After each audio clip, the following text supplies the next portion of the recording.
Frédéric Tonnelier, comment vous est venue l'idée justement de concevoir ce site internet avec des produits locaux? Alors en fait, c'est un site qui représente des petits producteurs locaux. Mon mari étant lui-même apiculteur en miel d'Alsace IGP. Et en fait, on avait envie de donner un peu un sens à notre carrière en privilégiant une nouvelle façon de consommer et en privilégiant vraiment la proximité et puis le savoir-faire alsacien. Car il y a une belle diversité en Alsace et en fait on avait envie de présenter les petits producteurs auprès de gens qui n'ont pas forcément l'occasion d'aller, ou qui ne pouvaient pas aller en direct voir des producteurs, et du coup on est un petit peu cet intermédiaire-là, mais en privilégiant vraiment le circuit court. Alors, on découvre quand même que l'Alsace, c'est votre passion, là, avec quelques images. Vous êtes installé où? Parce que je suppose que l'apiculture, avec la chaleur, en plus, en ce moment, ça doit être un petit peu difficile. Je ne sais pas si les abeilles, elles supportent le chaud. Elles sont comme nous, les abeilles. Elles ont très, très chaud et elles évitent de bouger un maximum. Donc, l'idéal pour l'abeille, ça serait 22 degrés sans vent, mais c'est un petit peu compliqué. Donc, Et vous avez décidé, dans votre conversion, de vous installer où? Alors en fait, on est originaire de la vallée de Villers, la plus belle vallée du monde, comme dirait Roger Siffert. Donc on est dans la vallée de Villers, en zone d'agriculture de montagne, donc un endroit assez privilégié encore. Voilà, on va parler un petit peu de locavores et reparler tout de suite après de votre site internet. Je vous propose de découvrir en images ce qu'est un locavore. Salut, ça va? T'as changé un truc, non? Ouais, je suis devenue locavore. C'est la dernière lubie de votre meilleure amie. Rassurez-vous, elle ne va ni se transformer en plante et encore moins en dinosaure. Et même, vous allez comprendre que ce qui lui arrive est plutôt cool. Le locavorisme, ça veut dire que l'on consomme uniquement des aliments autour de chez nous. C'est un mode de vie avant tout. On respecte les saisons, donc on consomme les produits frais que Dame Nature a bien voulu fournir aux petits producteurs du coin. Résultat, on limite le gaspillage alimentaire et surtout, on soutient le savoir-faire local.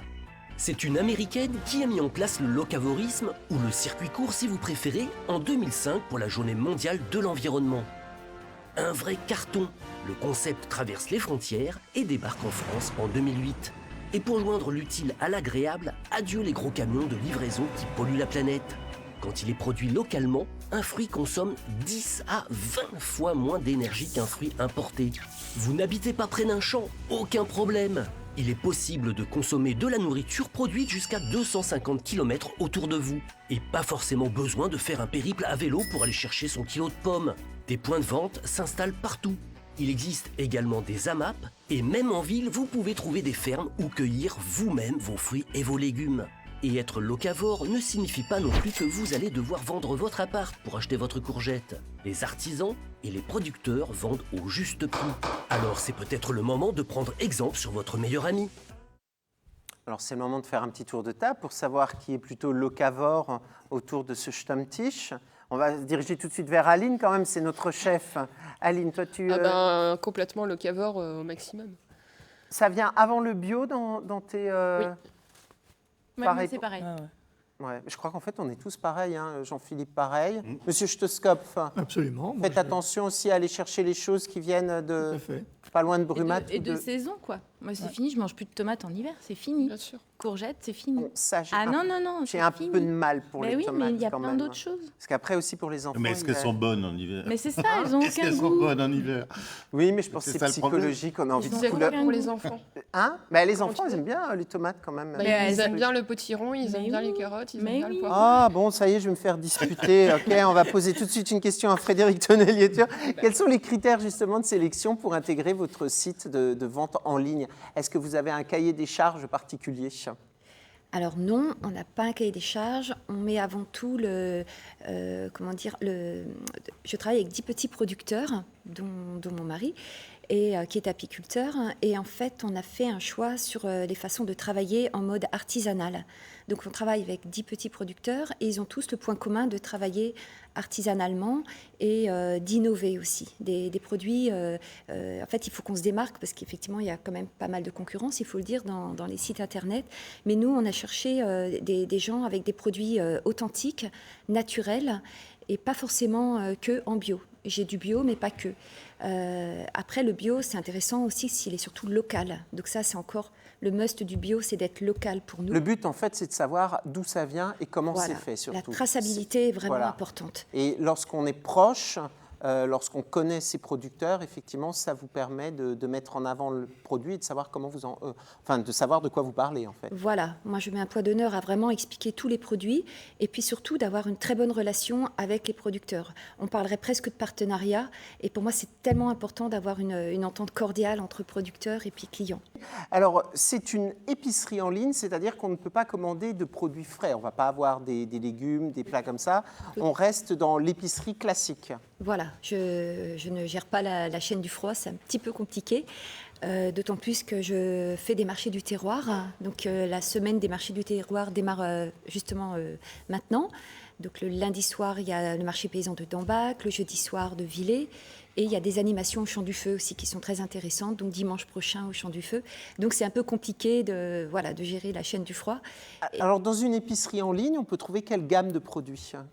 Alors ça va du miel d'Alsace IGP, on a des vinaigres de miel de la ferme du Calblin à Fréland, qui sont aussi très intéressants, des produits très naturels, très sains pour la santé, des infusions bio, des bières artisanales du Ride, la distillerie donc Merciol à Dambac qui a des produits médaillés, dont un fameux whisky alsacien médaille d'or en février. Oui, ça fait partie des produits originaux. Il y a un whisky alsacien qui est vendu à l'île. Voilà. Alors c'est vrai que pour vin spiritueux et bière, vous êtes bon quand même, hein, je dois avouer. C'est les trois premiers rayons du site internet. Après, il y a des produits originaux comme le whisky, comme aussi ces kits de pâtisserie. Oui. Alors ça, c'est une pâtisserie qui est à 2 km de mon petit village. Donc c'est deux pâtissiers qui sont très innovants, très créateurs à Neubois, donc Fanny et Fabrice, qui créent des kits de pâtisserie où tout est compris dedans, tout est emballé, numéroté, bien hermétiquement, bien sûr. Et vous pouvez composer vous-même vos propres bretzels salés. Donc avec un kit de pâtisserie, vous sortez 8 à 10 bretzels.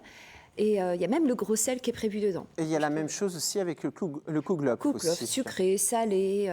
Donc ça, c'est très rigolo, je trouve, parce qu'on peut l'envoyer facilement à l'autre bout du monde en disant, bah, tiens, tu veux retrouver un petit morceau d'Alsace, on t'envoie le kit et c'est parfait. Alors justement, en parlant de bout du monde, on parlait de Cavor. Sur le site internet, on peut commander, quel que soit le pays où on habite, ou la région où on habite, ou vous, justement, dans le côté consommer local, vous ne livrez qu'en Alsace. Alors non, justement, le but, c'était de faire connaître un petit peu les produits alsaciens. On a même maintenant commencé à avoir des commandes en Europe, qu'on n'est pas peu fiers. La Suède et le Danemark m'a déjà commandé. Et ce fameux kit est parti même à Cayenne. Donc c'est incroyable et voilà, donc Internet a des pouvoirs comme ça. Donc c'est ça qui m'intéresse, c'est de faire connaître un peu l'Alsace à travers, bon, ça serait prétentieux de dire l'Europe, mais déjà même la France, c'est voilà. Bah, c'est déjà tous les Alsaciens consomment en ligne, c'est déjà pas mal si on arrive à consommer local. Concernant les produits, quels sont les plus demandés ? Quels sont les produits qui ont le plus de succès ? Pour l'instant, parce que ça fait un petit peu que démarrer, le site a 1 an maintenant d'existence. En tête, c'est le miel. Donc le miel est un produit assez rare et recherché. Alors, en même temps, c'est vous qui le produisez, donc c'est vrai que... Non, ce sont les abeilles. Non, c'est mon mari, effectivement. Et voilà, donc alors, votre mari qu'on découvre justement là, à côté de ces ruches, je viens de le mettre sur la tablette. Voilà. Ça, c'est une reconversion. Ça fait longtemps que vous êtes lancé dans le miel ? Alors, donc, mon mari a repris l'activité de son frère aîné. C'est un peu une passion familiale. Du coup, ça fait 1 an. Et en fait, voilà, donc on est en miel IGP. Et puis là, on a eu un très grand plaisir, c'est d'avoir la médaille d'or sur le miel de fleurs au Concours général agricole de Paris, la médaille d'argent en acacia. Donc, on est en IGP. Donc des très bons produits alsaciens. Quel est l'avenir maintenant du site ? Qu'est-ce que vous souhaitez ? Avoir de plus en plus d'artisans, producteurs qui vous contactent pour développer la gamme ou c'est juste quelque chose que vous faites comme ça à côté de votre production de mayel ? Non, c'est en fait une activité parallèle. Donc, mon mari, c'est le miel. Moi, c'est Envie d'Alsace. En fait, pour l'instant, j'ai démarré, j'y vais progressivement.